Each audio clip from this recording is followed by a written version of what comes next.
catastrophic. It's going to result in school closures. It's going to result in school consolidations, amendments to class size, because there's no way. I mean, we barely. It's tough enough as it is now to meet the class size. The, Right. the, the laws for class sizes with the allocations for teachers that were given. Hmm. It just doesn't even work sometimes now for a number of schools, and that's with the funding.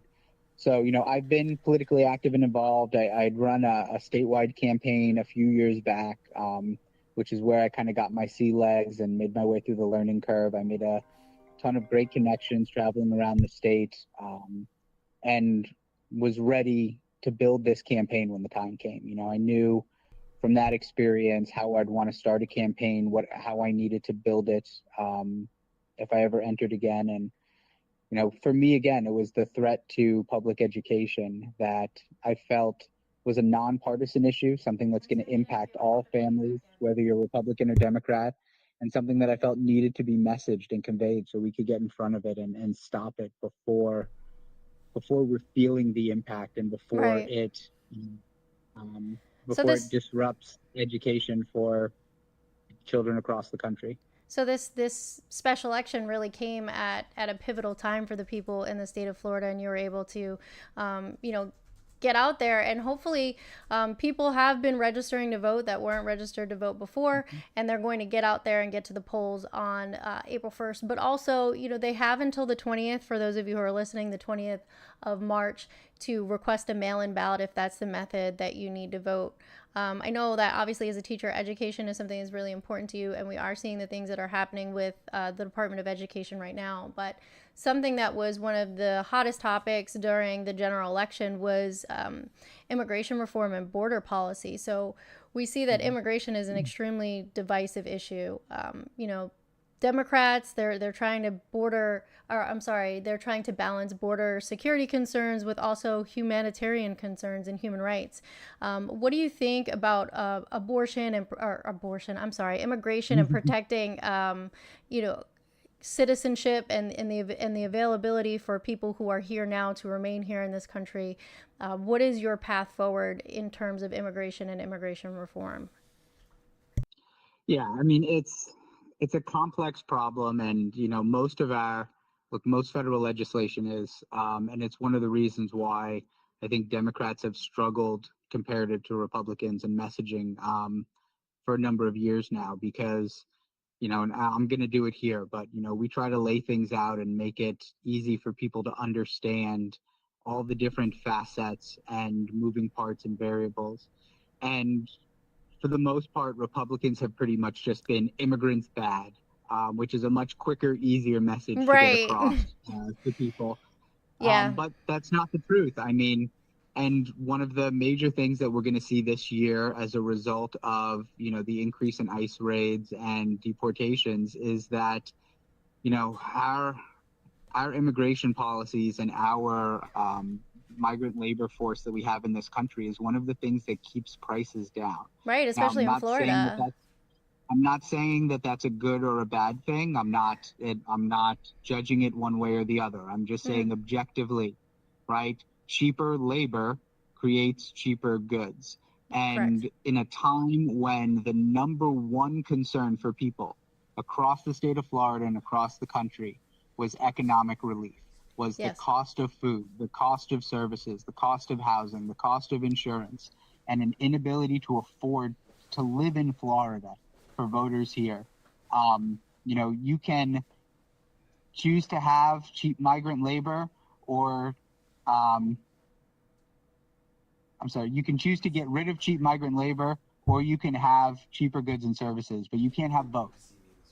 And that needs to be one of the, one of the factors when we're Sure. discussing this is, we have an economy that is not really built to accommodate.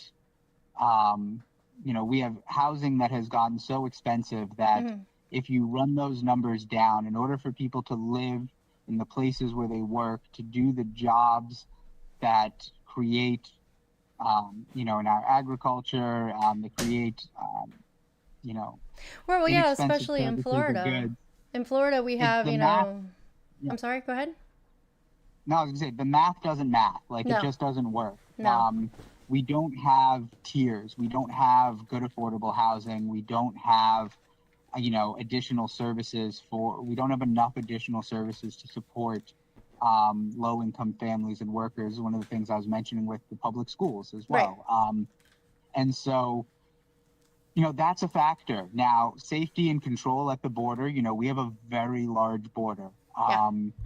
And so in terms of how we have managed or controlled that, the thing most people seem to be upset about, the two things you see with immigration that most people are upset about is crimes Mm-hmm. and cost. Mm-hmm.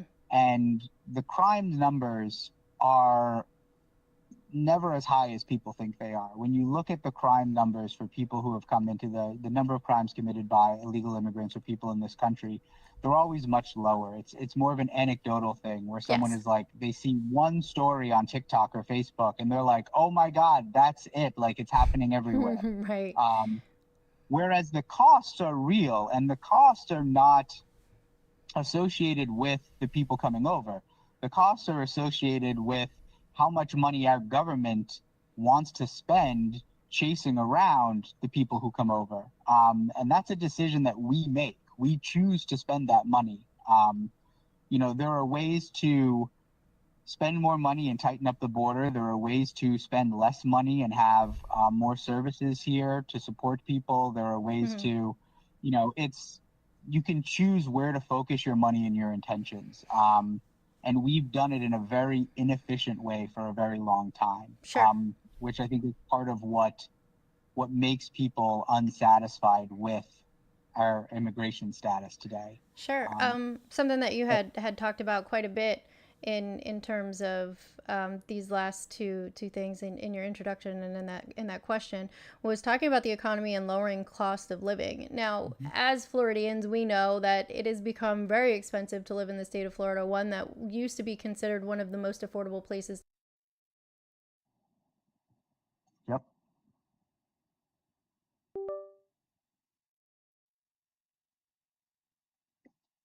Amanda,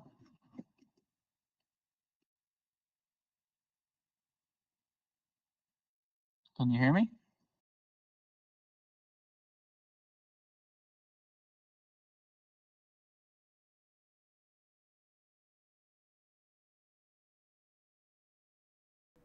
Okay, it's fixed. Sorry about that. My mic got shut off. Sorry about that. So Oh, I was okay. saying that if we were talking about the economy and talking about cost of living Yeah. in the state of Florida, Florida used to be considered one of the most affordable places to live, and now we know that that is not the case between the rising cost of housing, the stagnant wages, and the other associated costs with living here in the state of Florida, like insurance. So if you were to be elected by the people in the state of Florida in District 6 to represent them in Congress, what would be the most important thing that you would tackle as a representative for the people in Florida to make things more affordable? Number one thing has got to be we need to introduce and pass legislation that bans corporations from owning single family residential homes. The housing crisis that we're in, the reason why Florida and many other places have become less affordable, unaffordable, is because corporations have been making more than 50% of the purchases of single family residential homes across the country, city by city, county by county, state by state, every year for the last 14 years plus. And they have swallowed up the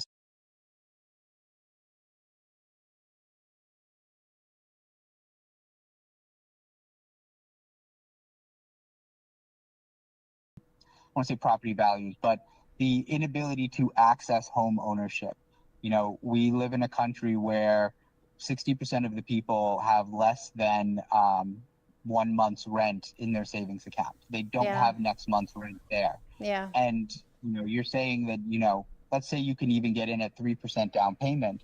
No one can make 3% on a home on less than 1 month's rent anymore.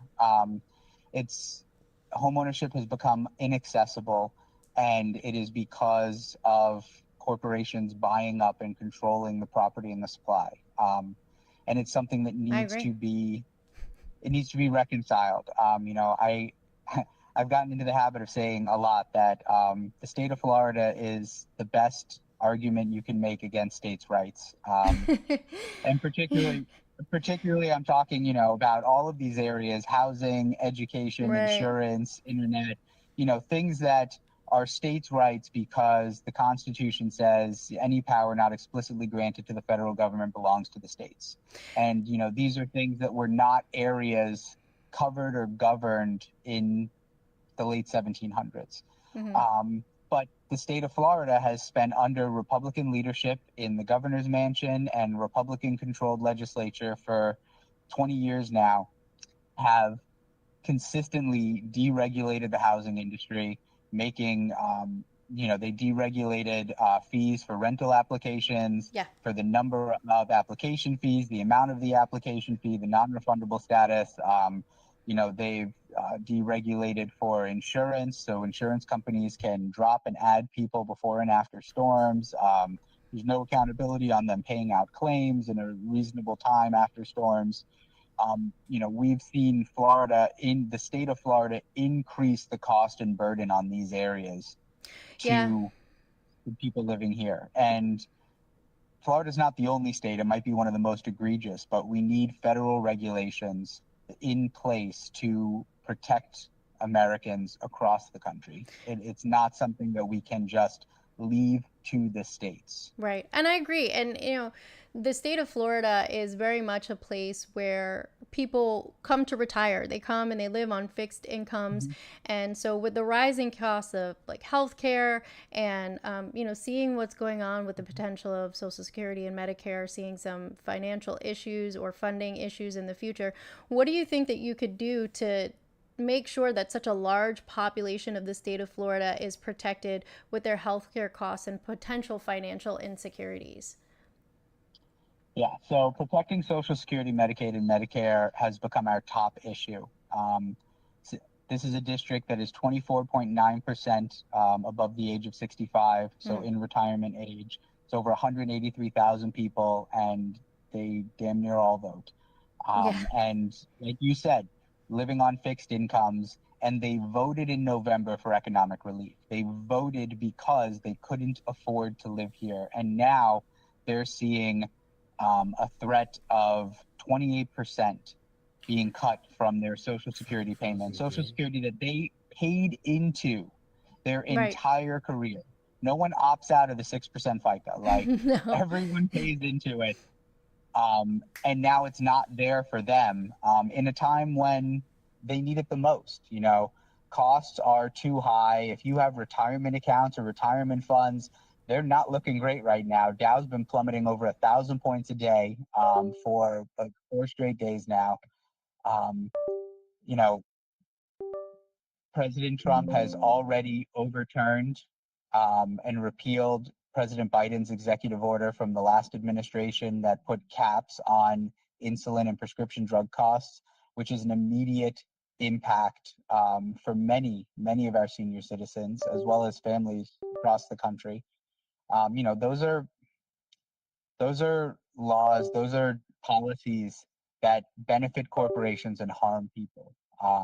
And we're here to serve and protect people. So we have to get in front of it. We have to protect Social Security, Medicaid, and Medicare. The tax cut that they have planned, it's been shown. 3 different economists have written you cannot cut more than 2.8 trillion from taxes without going into Social Security, Medicaid, and Medicare. And they're asking for 4.3. And we have to get in front of that, and we have to bring it down and stop.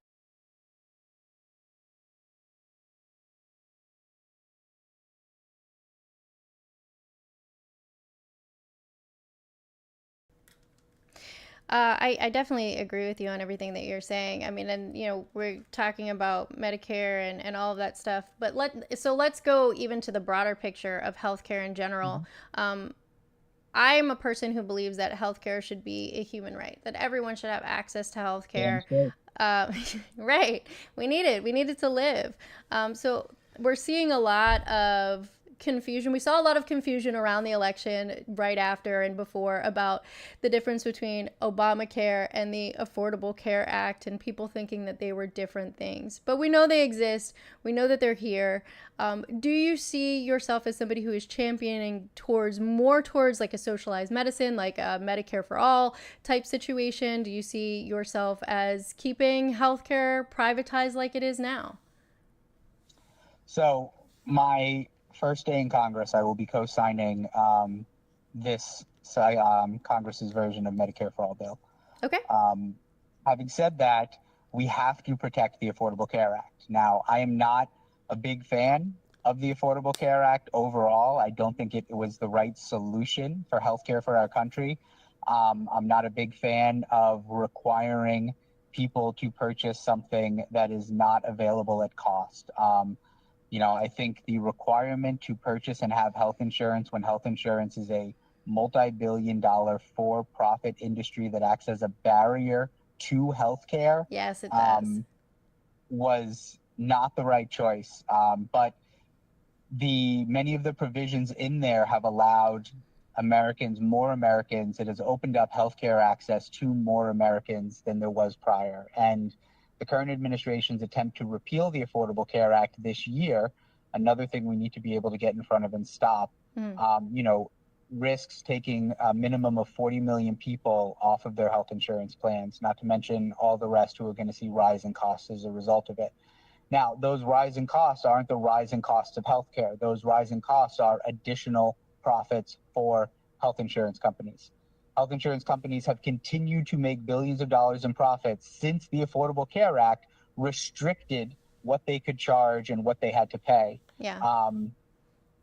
And by deregulating that with the repeal of the Affordable Care Act, all you are doing is passing on additional costs to Americans for additional profits for health insurance companies.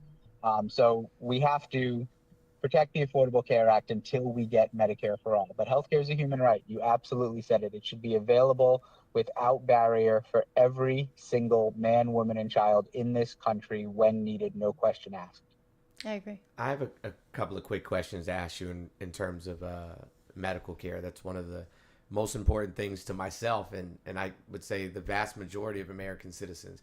And my question to you would be, what would you do to fight for limits on prescription drug costs, to fight back against big pharma, but also to make sure those with pre-existing conditions are continuously covered? So, pre-existing condition is a term that only exists in the United States of America. Mm-hmm. It's a term that was created by health insurance companies to avoid having to pay for medical care for people who are paying them money to be able to have access to medical care. It shouldn't exist. There shouldn't be such a thing as pre-existing conditions. And it should have been, a ban on pre-existing conditions should have been part of the Affordable Care Act. I believe it was in the wording of it at some point before it all ultimately got, before it became the final version that was passed during the Obama administration. But pre-existing conditions need to not be a thing. It doesn't matter when you got sick or when you developed your condition or your ailment. If you have a need for healthcare or medicine, it should be provided, period. I agree. There should be no barriers. And I think most Americans agree. One of the things that, so there's two things I like to say when we're talking about Medicare for all. The first is that, Medicare for all is not the European healthcare system. A lot of people look at examples overseas and they think that that's what we would be turning it into. And there is a lot of skepticism about what a healthcare system run by the United States government would look like, given the United States government's track record for running many other systems. And that's a fair and legitimate concern. Medicare for all is not a replacement for private medical care. Medicare for all is a replacement for health insurance. Medicare for all abolishes health insurance and it makes the United States government the single healthcare insurer for the entire country. How do you sell that to the average American citizen, though? What How? that does is it takes all the, about like this. Anything that's for profit costs more than things that are available at cost. Mm-hmm. If the health insurance companies are making billions of dollars in profits, that is billions of dollars in healthcare costs that don't actually go to healthcare. Healthcare insurers provide no actual service. They are a gatekeeper to healthcare access for billions of dollars in profit. Absolutely. Paying for healthcare is cheaper than paying for insurance because insurance companies take profits. Medicare for All would allow you to go to any doctor that you currently have, or go to any doctor in any location, wherever you are in the country. You can access healthcare and it is paid for because it comes out of your taxes. Right now, there are a number of different ways that we could pay for it. There's 3 different models that I've seen passed around that I'm familiar with. One of the most common is that everyone's taxes go up across the board by about 5-6%. Mm-hmm. Some people get outraged at that, forgetting that they're paying 15 to 19% on average for their health insurance now. That is a savings for every American. I'm a bigger fan of the fact that it doesn't bring up your taxes at all if you don't make more than $400,000 a year. That's the one that I prefer. Or we could just, actually start taxing corporations back at the fair and reasonable rates we did prior to Ronald Reagan, which, would also cover healthcare for all Americans. We have a number of ways of doing this. Now, the other story that I want to say is going back to before Ronald Reagan. Medicare for All is not some new, crazy, far-left idea. Right. Medicare for All was actually on the table in 1979 when Jimmy Carter was president. Medicare for All, we had we had more than 60, I believe we had 62 or 64 Democrats in the U.S. Senate during Carter's presidency. We had a filibuster-proof majority. Medicare for All was to be passed, and Senator Ted Kennedy from Massachusetts got enough Democrats to hold out on it to get it below the margin, so that way he could run and primary Jimmy Carter in 1980 and run on healthcare, attacking Carter on not passing Medicare for All and running on it so he could pass it when he became president in 1981. Now, that did not work out so well for Ted Kennedy. Then 2 helicopters in Iran crashed in a sandstorm, and Jimmy Carter was never able to recover. We got Ronald Reagan, and we have never been as close to having universal health care for Americans as we were then. Yeah. It is something that, for most of us, it should be an institution in America that we've had for more than 45 years. I agree. I definitely agree. Do you have any follow-up questions on that, Jones? No, I mean, I think that pretty much answered my question. And I agree with you 100%.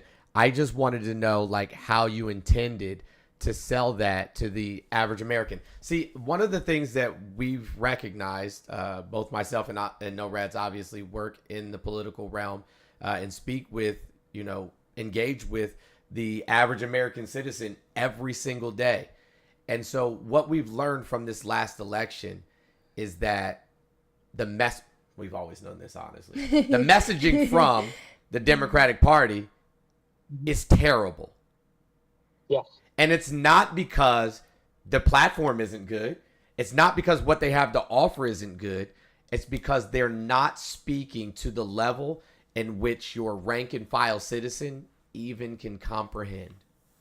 And so that's why I asked, how do you sell that to, your blue collar worker who has been inundated with propaganda and 3-word, short term, punchlines, essentially, talking points. And that's the thing, I think it's one of the things that helps me as a candidate here. The fact that I've been a middle school and high school teacher for my entire career. If you can explain things to a 12-year-old, you can explain things to anyone. And we need to improve on messaging. One of the things I've said is that, I think I have an advantage in this race. One of the things that made this race a good race for me when I chose to enter it was how important messaging was. And yeah, when it comes to things like healthcare, when it comes to, these other areas, you need to be able to talk to people in the language they understand, Yeah. and not speak down to them or over their heads. And look, I will say too, I would say, I don't want to be critical of President Obama, but I'm going to say that I think the dumbest thing he ever said, and it's not to say that he said lots of dumb things. This is the only one I'm thinking of right now. He's a very smart and articulate man. But when he said, if you love your health insurance, you can keep it, right, was so wrong in so many ways. Not only because that wasn't actually true based on the legislation that they were passing, but also nobody loves their health insurance. Right. Nobody loves Blue Cross. Nobody is ride or die with Cigna. No. Nobody loves their health insurance. I can tell you who hates does love their health insurance. Well, it's not even insurance. I can tell you the people on Medicaid love, the fact that they can make an appointment, go to the places they need to go, know that they're going to get regular, annual checkups, know that that at the end of the day, they are essentially going to be taken care of. And anybody who's ever been on Medicaid, I know Medicare is slightly different, but anybody who's ever, participated in these programs understand how helpful it is to be able to go to a federally qualified health center in the state in which they live and know that that they're going to receive care and not, have to worry about, well, can I afford to get, get this procedure done, or can I afford to go see this therapist or specialist or so on and so forth? Can I afford the prescription medication, the medication that they're prescribing? And we see that often. Is somebody going to say that I don't need this prescription, or I don't need, this surgery or procedure done? Right. Yeah. So no, it's outrageous, and the approval rating of health insurance companies might be one of the only things lower than the approval rating of Congress. Yeah, I agree with you. So Josh, have you ever served in a public office before? I have not. Okay. As I mentioned, I've been a member of school leadership. I'm on the executive board for Progressives for Democracy in America. I've been serving on that since 2022, which is an organization across the state of Florida that supports progressive candidates and policies, chiefly Medicare for All, and supports candidates up and down ballot races across the state. Okay. Would you mind just repeating the name of that organization for the people who are listening? Because I know we have a lot of people that are listening to this right now who would be very interested in getting involved with that organization. Absolutely. It's Progressives for Democracy in America. It's P4DA. It's the smaller local version of PDA, Progressive Democrats of America, which is a larger national organization supporting progressive candidates and progressive platforms. But P4DA, Progressives for Democracy in America, has a Florida statewide chapter that works to support candidates and support progressive policies like Medicare for All across the state of Florida. Thank you for that. So being that you haven't served in office before, we do know that your opponent, Randy Fine, has been someone who has been serving in the Florida legislature for quite some time. He does have quite a bit of support. I am not one of Randy Fine's supporters or champions, I can tell you that. But what is your strategy to appeal to those moderate voters, independent voters, or people who have just been becoming aware of Randy Fine's behavior and the things that he has done both legislatively and in his time about town, that would help sway voters to understand that you are the better candidate who would be providing all of the things, or at least championing and attempting to get all of the things done that they're asking for? Yeah, I mean, a lot of it is character. You've just got side by side. You have someone that has a career spent working with at-risk youth in Title I schools versus someone who dedicated their life to being a casino magnate, millionaire, and, an industry based on the tagline, the house always wins. Mm-hmm. It's pretty clear in terms of character, who is out there for themselves, and who is out there to serve the community. And we've had an incredible response. Our polling numbers with independents and MPAs are unbelievable right Great. now. And they're going to be a strong part of our victory on April 1st. Right. And a strong part of victory on April 1st is going to be everybody between now and then who supports you in your campaign to get out and get involved. Can you tell people the best way to help you, either virtually or on the ground, with advancing your campaign and making sure that you're going to be the one who's representing the citizens of Florida District 6? Absolutely. So the best thing you can do is go onto our website, joshwheel.us, joshweil.us. We have volunteer opportunities on there. It'll take you to our Mobilize. You can check our event calendar. But the most important thing right now is getting out the vote. So if you want to help, we need your help contacting voters. If you are in the area, if you're in Florida and can come down on a weekend, if you're planning on making a trip, we need people knocking on doors and getting to voters. Yep. Nothing gets people out to vote like face-to-face contact, real conversations with another human being. Second to that, we have virtual phone banking set up 10 hours every day. People can sign up for 2-hour shifts at any time. We have volunteers from all over the country, hundreds of people on there running the dialers, trying to get a hold of voters every day. But again, we need to get a hold of voters and get them out to vote. So you can go on, you can find our phone banking links, you can find our canvassing links, or if you just want to contribute, if you have a couple extra dollars and you want to make a contribution, there's a donate button on there as well. We have an incredible field team. We're at up to over 150 paid canvassers that are out on the ground, knocking on doors. We're hitting over 25,000 doors a day in this district right now. That's including volunteers as well. We have, it's a huge campaign. We are advertising. We've got signs and billboards, and we're in newspapers and radio and television. We're absolutely just dominating the airwaves and the market right now, making sure that our message is getting out to everyone. And every dollar you contribute helps us to keep our foot firmly on the gas pedal, going full speed ahead from now until April 1st. Okay, cool. Thank you for that information.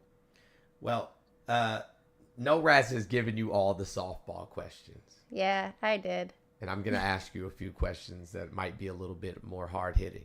And I completely understand, what we have to do, in order to move the campaign along and things of that nature. But what do you see as the most pressing issue, not just for Floridians, but for the average citizen in the United States currently? What is the most pressing issue in your opinion? So the most pressing issue right now for everyone is the fact that we are in a legitimate constitutional crisis. The President of the United States last month went on television and declared that it is the president's power and role to determine what is law and to interpret law, which, according to the Constitution of the United States, are the explicit powers of the executive, of the legislative and judicial branches. Those are not powers of the president. Now, presidents have been assuming powers by taking and acting as if they had those powers since the very beginning. And when those powers are used or assumed and go unchecked, they become new powers of the president. That is how the power of the presidency has grown from the time of George Washington to the time of Donald Trump. This is the boldest and most unconstitutional power grab we have ever seen in our nation's history by a president. It completely obliterates the entire concept of separation of powers and checks and balances. It would consolidate the full power of all three branches of the federal government in one man, or hopefully one day one woman. And it is real, and we need the legislative branch, the judicial branch are bought and sold. That's not happening. But we need the legislative branch to push back and reaffirm that the power to write laws belongs solely to them and not the president. The power to pass laws belongs to Congress, period, full stop.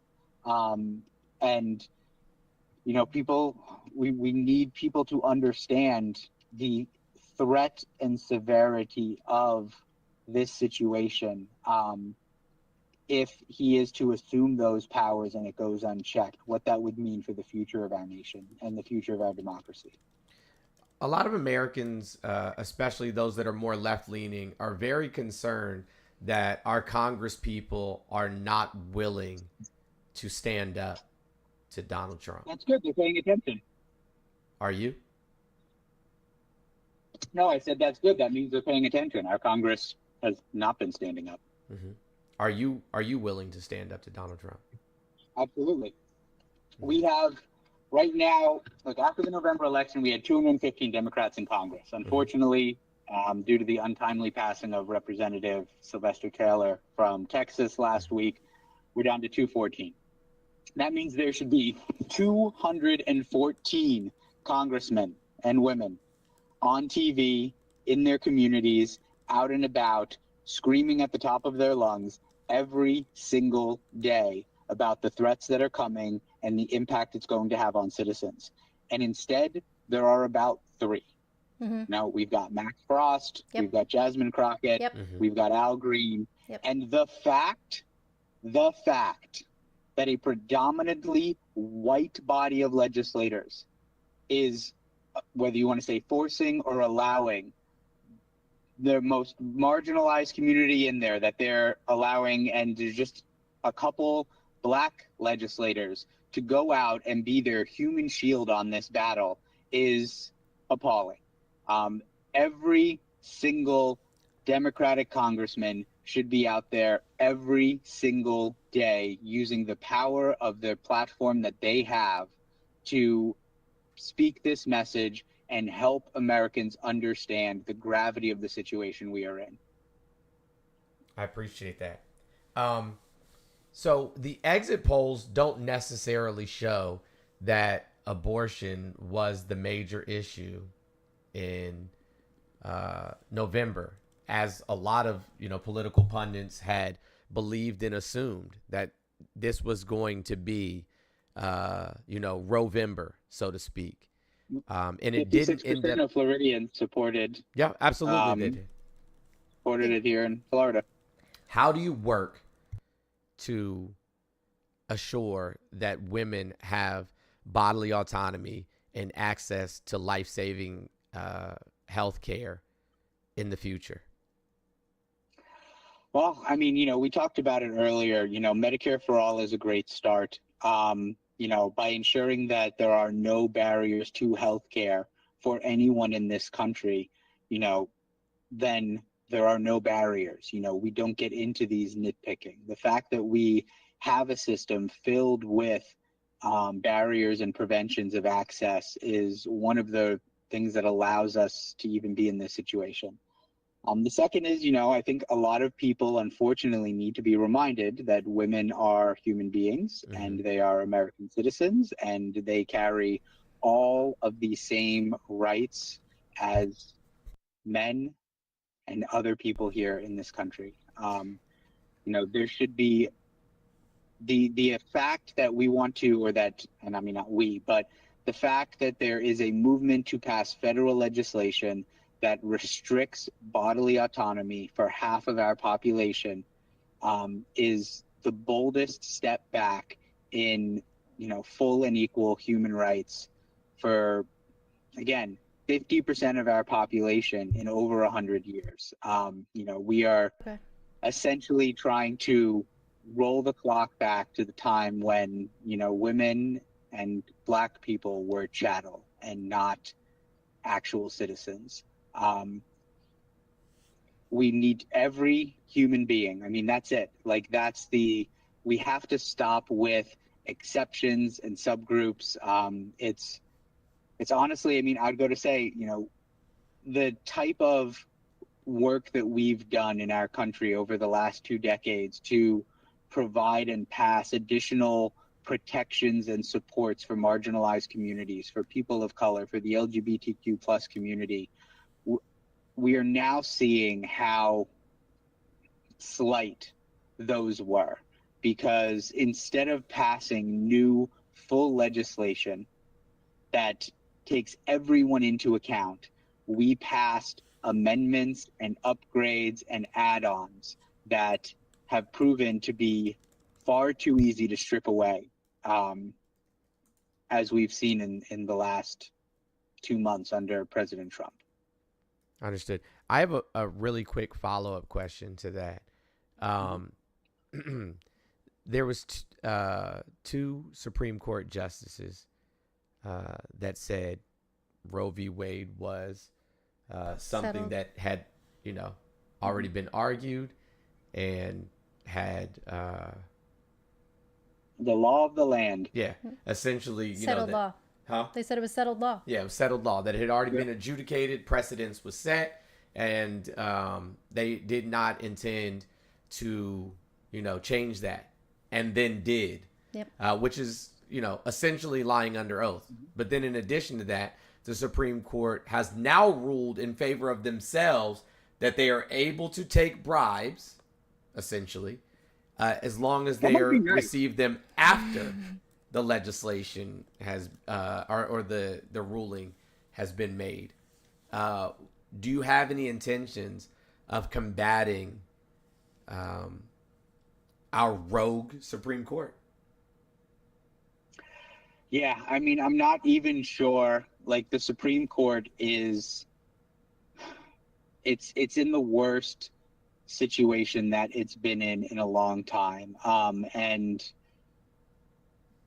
look, I think we have leaned, as Democrats, we have leaned on the Supreme Court as, if for nothing else, at a measure of cowardice, for too long. We've had the opportunity since Roe v. Wade happened, the original Roe v. Wade, to codify abortion rights for women. Absolutely. Yes. We've had the opportunity to codify into law and pass legislation to grant equal rights in terms of marriage and families and protections for families for the LGBTQ plus community. And we have sat back and we have waited and allowed the Supreme Court to do this for us. We need to be bolder in our action. The fact that we had 2 years under Joe Biden with a Democratic House and a Democratic Senate, and we didn't pass popular legislation like the PRO Act that would eliminate right-to-work states like Florida, that would protect unions and organizing, that would help improve salaries and benefits and workplaces for working people across the country, is ridiculous. I agree. We need bolder action from our Democratic legislature. The Republicans have no problem being bold with the legislation they propose. Right. And with that being said, I want to go back to something with both that bold legislation they propose and something that you had mentioned, and that's the LGBTQI plus community. Right now, we're seeing legislative attacks on all levels of government against the LGBTQIA plus community. What do you do to plan to protect these rights and advocate for not only inclusive policies, but policies that are going to protect rights that are already there? And then what are you going to do to protect transgender people, including youth and their families? We have to. It's dire right now. It's tough. And, we're seeing some states are better at it than others. It's another example of where federal legislation and federal regulation has been needed here in Florida for a number of years. We have seen a number of our leading trans activists leaving this state and taking their families out because they felt it wasn't safe. We have lost a lot of our action network here as a result of the harsh and unfavorable laws that have been passed at the state level. Yeah. These people, this is a deeply marginalized and persecuted community that needs protections, that have equal rights and deserve to be protected and have afforded all of the same rights and freedoms as every other American. Right now, honestly, look, because I'm not going to lie to you and say that we're going to pass this stuff under President Trump. But right now, the best we can do is we've got to take back the House, and we've got to stop it from getting worse. Yeah. Because it's about to get worse. And then we need to be building. We need to be using this time to build and message and turn this thing around, so that way, in 2028, we can get a Democratic president, and we can start actually building real, comprehensive legislation that supports and protects all Americans. Again, not retrofitting old legislation, not putting add-ons and amendments to things, but full legislation to protect everyone. Yeah. I have a follow-up question to that, and it's really brief. The Associated Press recently compiled a database of all of the images and stories that were going to be removed from government and military websites. One of those images that they have set for deletion or have already deleted, I have not checked, is a picture of the Enola Gay, which is the airplane that was flown to, drop the first atomic bomb over Japan, because it was called the Enola Gay. Yeah. Yeah. Also, soldiers with that last name are being removed. They're going to have a hell of a time when my friend Miss Valamon wins in District 1. Yes. Right. What are your thoughts on that, and how do you address these types of things? So, this goes back to the sheer recklessness of what Elon Musk is getting away with. Elon Musk, someone who has not been congressionally approved, someone who has never been elected, someone who is not even an American, given free reign and access through our federal departments, having access to private information on citizens for their health records, criminal records, medical record, education records, having the ability to freeze funding to program, to fire federal workers. All of these things should be taken care of by the House Oversight Committee.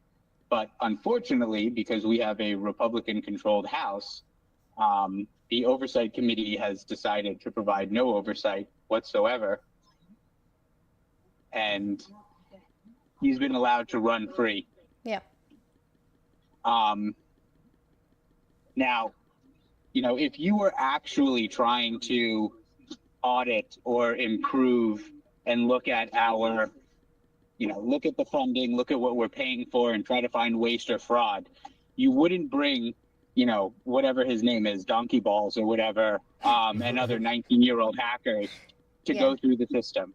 You would bring forensic accountants to go through it with a fine-tooth comb. But that's not what they did. They brought a bunch of, kids with computers in to go on and basically run Control Fs and look for words they didn't like. It's how they wound up cutting all of those programs in education that were designed to transition students into careers in STEM fields or into technical careers and technical schools and trade programs, because they searched for the words transition students and then, without even reviewing, just hit delete. They searched for the word gay and hit delete. This is not, it's not forensic accounting. It is not, a deep review. It is, look, the image of him with a chainsaw, it's about as precision and smooth as someone attacking our government with a chainsaw, our government infrastructure with a chainsaw. It's truly what it is. What's your next question? Done. Okay, I got a couple more. Okay. My next question is, Florida's voter suppression laws have made it harder for marginalized communities to vote. You know about their attempts to their attempted ID laws, the gerrymandering that exists, so on and so forth. What steps would you take at the federal level to protect voting rights in Florida? So again, it's another area when we're talking about states' rights and Florida being the best advocate. Florida might not be the best because, man, there's some states like Alabama and Mississippi that are honestly even worse than us in terms of voter suppression. But we need federal voting regulations, and we should honestly have universal voting rights. If we're saying that voting is a right, then it should be unimpeachable. It should be something that we cannot take away from people. And you know what? If you're in jail and it's time to vote, you'll be in one of the most secure polling locations in the country. I know we got to wrap it up. I know we've probably gone over the time. So I'm just going to ask one last question. And this is like, as an educator, as a teacher, DeSantis has essentially led the charge nationwide in dismantling education, banning of books, censoring history in schools, pushing for charter schools and things of that nature, which historically haven't had great results, mostly because they don't stay open long enough. Voucher programs that hurt marginalized communities. Cherry pick their kids. Yes, correct. Right? Correct. The successful charter schools that we have great data and programs, Correct. And it's not a knock against what the teachers and administrators are doing there. But when you choose to have only kids who are already passing their standardized tests, who are at or above grade level, it's not that impressive. Correct. Okay? As someone who has always worked with kids who are well behind grade level, and our task has been to be held to the same standard as those other schools, with having to bring them up from however many years behind. Taking kids that are already there or ahead and keeping them there is a lot easier than getting them there when they're behind. Absolutely. How do you plan to address the attack on education and the attack or the anti-intellectualism? That's my final question. So, we've allowed teachers to become a slanderous word among conservatives. They think that we're groomers. They think that God knows what they think happened in schools. And look, one of the reasons of this, unfortunately, this honestly goes hand in hand with gun safety and gun protection, because the fact that the measures that we have to take to keep our schools safe now have closed the doors to people seeing what goes on in our public schools. And it's for our children's safety that we have to do this, because it's a whole different ridiculous situation. Mm-hmm. But again, messaging and helping people to understand what actually happens in schools. We saw this, when I was in my master's program and getting my teaching certifications. One of the first things that we learned is that people don't understand government and education.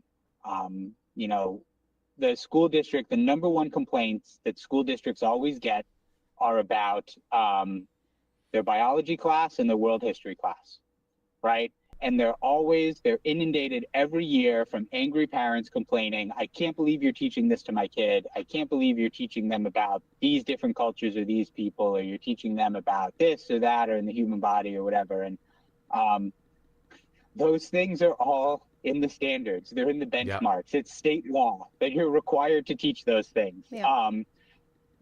And it's, so there's just a general lack of understanding in terms of what we're doing in schools and how we determine curriculum and instruction.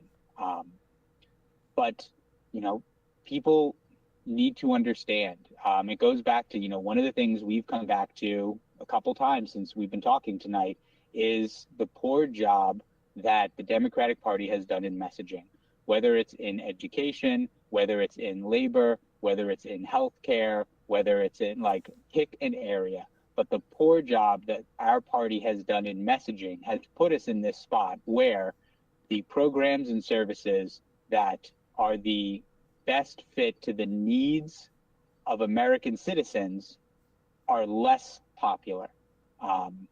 Because that's a problem. When you're struggling to sell them the thing they actually need, it's not about the legislature. It's not about the platform. It's about the messaging. Agreed. Thank you so much, Josh. We do appreciate you. Hopefully we get an opportunity to do this again before the election. I think it's important that we try to get this message out, and get people involved as much as possible. One more time before you go, it'd be great if you let everybody know how they can support you, where they can find information about you. And also, super important, people don't know if they're in District 6. So if you could give them just a general vicinity of what District 6 encompasses, I'm going to encourage them to go and look it up for themselves, that they can find out exactly where they are. But just a general idea of where District 6 is within Florida would be extremely helpful. Absolutely. District 6 is a big district. It stretches from Daytona Beach up to St. Augustine and then all the way over to Ocala. So it's in northern central Florida. You can find out if you go to your county supervisor of election page.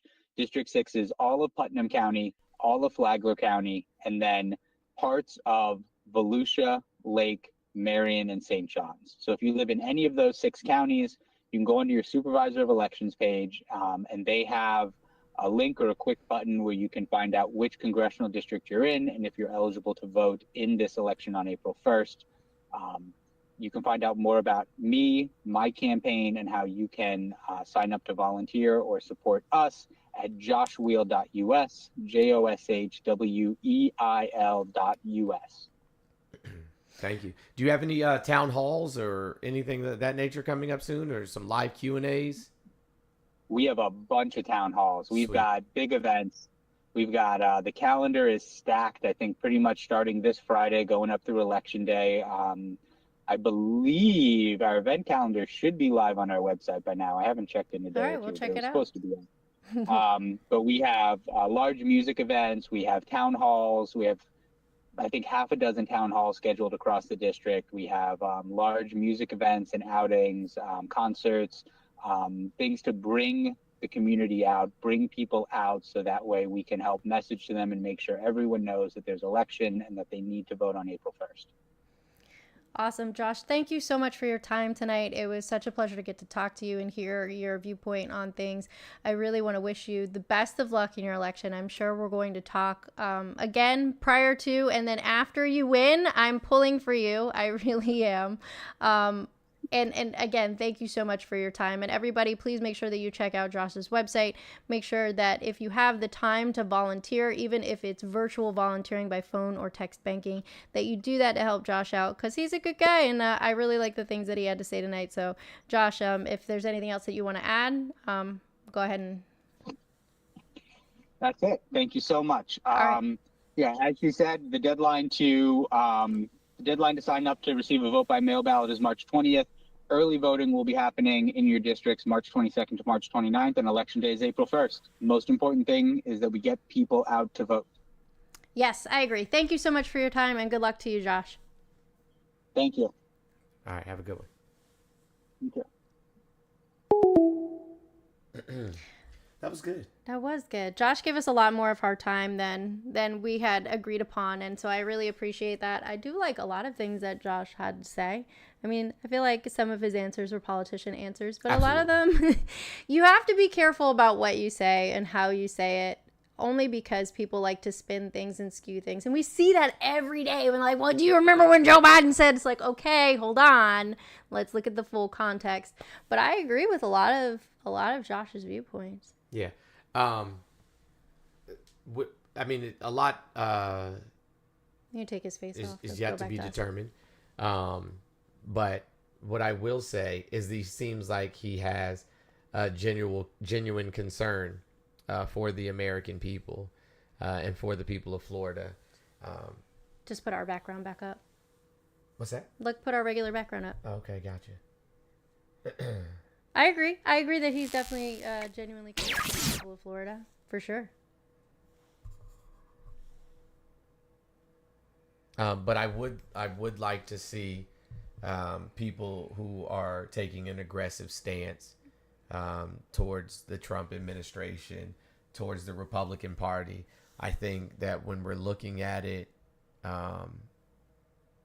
we see a lot of people in our House and Senate that are afraid to oppose any of them. And I think they're more worried about getting reelected or, political violence. Yeah. Than they probably are political violence more than anything else. Yeah, absolutely. Than they are representing the people. But at the end of the day, we have to understand that this is what you guys signed up for. And the people have your back. If you are doing right by the people and you are taking care of them and you are fulfilling the things that you say you are going to fulfill to the best of your ability, the people have your back. Because ultimately, that's what you're there for. You're there for the people, right? I would love to have a conversation with Gay Valamont. We've been in stagnant email communication, so I would love for Gay to come up and have a conversation with us as well. Hopefully, absolutely. Yeah, I don't know. I reached out to their campaign. They asked me to specifically email them. I emailed them, never heard back. So that's unfortunate. But Gay, I would like to talk to Josh Wheel's opponent. Randy Fine? Absolutely. Never going to happen. Why not? He's a coward. Randy Fine is the same person who was cited in contempt of court because he was on a virtual court hearing and he was flipping off the people on camera in court and mouthing F you and a-hole. That's Randy Fine. Randy Fine is also the same guy who hid under his desk from a process server. January 6th. He's the same guy who championed against Disney and then took his whole family on a fucking Disney cruise. Randy Fine is a spineless, gutless piece of garbage who is literally only in office and seeking a higher office for what he can gain out of that office. Now, if I didn't like Josh, I would tell you guys I wouldn't vote for him. But I mean, hearing what I heard tonight and knowing who his opponent is, I would vote for Josh if I was in District 6. That's just me. You guys do what you want to do. But Randy Fine he's not going to take care of you at all. Like, not even a little bit. He's going to waste your time on pointless legislation, as he's done. I would like to hear from all of our politicians or all of our potential, Senate and House members, some more defined, more concise messaging. And I would like them to not be afraid to say, hey, I'm a progressive. Liberal has become a pejorative. Shockingly enough, surprisingly enough, a lot of the people who voted for Trump were Bernie bros, were Bernie supporters. So they were looking for somebody to say they're progressive. They were looking for somebody who was progressive. And then fell into some trap of regression because they felt like their voices weren't heard. Mm-hmm.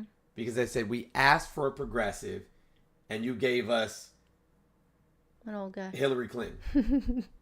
We asked for a progressive Hillary Clinton. And you gave us Joe Biden. Status quo politicians. And then by the time they got somebody who was moderately progressive, it's too late. Now in their mind it's communism. Yep, it's too late. It's too late.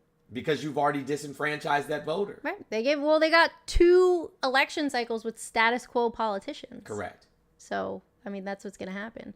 So, maybe stop identifying as liberals if that's what you identify as. If you truly are not a liberal, and we talk about that all the time, and start identifying as progressives. Change the narrative. Step away from that because liberal has literally become a dirty word. Right. And it's not who we are. Yeah. Yeah, the vast majority of millennials and especially Gen Z are not liberals. No. They don't believe in free market capitalism. They don't believe that corporations should be deregulated and have freer reign to do business as they wish. That's true. That's very true. And so, like, the only thing that they may still believe in terms of like liberalism is personal autonomy from the government. But that's about it. You know what I mean? And so I think I think that what is going to be absolutely necessary for any party or any political members outside of MAGA, because the Republican Party died. The Republican Party died with your John McCain's and I your agree. Huh? I agree. Yeah. This is not the Republican Party. No. Even the people who would still, you know, be those Reagan era Republicans, that's Joe Biden. You know what I'm saying? No shit, it is though. Like literally, that's Joe Biden. It is though. That's, you know, Mitt Romney. You know, your Romney Republicans. Your Romney Republicans are few and far between at this point because everybody has kissed the ring at this point. Yeah. And so the Republican Party is dead. Now you have MAGA. So how do you fight MAGA? Because MAGA's messaging is all fear-based. Right. It's all identity politics. It's all, based on, you know, revving up people's emotion about things. Yeah. How do you combat that? How do you come up with clear, concise messaging that exists across the entirety of the Democratic Party? How do you kill the Democratic Party and bring forth the progressives? I don't know because that's what it's going to take. Because what is the opposite of like fear and hate? It's love and hope, right? Mm-hmm. But love and hope doesn't incite the people like fear and hate does. Right. Love and hope doesn't get people excited and passionate and motivated. So are you going to use a separate, like the opposite narrative, but spin it on fear and hate?